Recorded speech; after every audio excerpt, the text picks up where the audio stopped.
folks, I have a little Kingdom era soprano uke to show you today. And the funnest thing about it is that this customer asked for gut strings. So yeah, ukuleles in the 1880s and 90s, they had gut strings. And so that's what these have. It's a slightly softer sound. It's got a little more grit and texture to it, which sounds really nice. And it's what I imagine that the music sounded like then.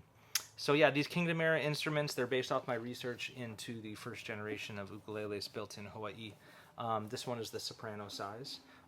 Its back and sides, breaking the mold though, the back and sides is Myrtle from here in Oregon. Very crazy Myrtle for the back and sides.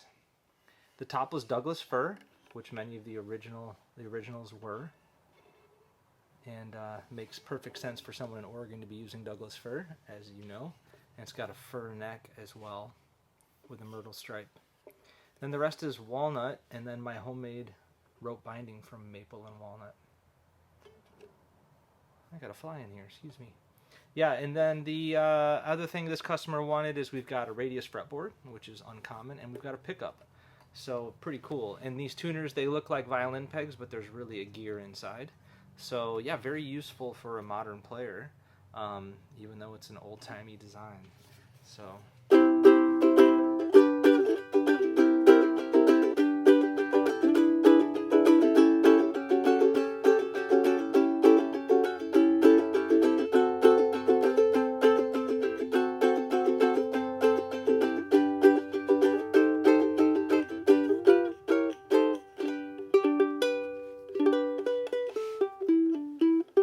yeah, so I'm very proud of this one. This is number 983. And of course it comes in its own little wooden box just like the originals. So ready to go. That's number 983, and it's actually going off to England, which is pretty cool. So I'm just very pleased and happy to be able to make these old instruments in this style. So have a good one. Cheers.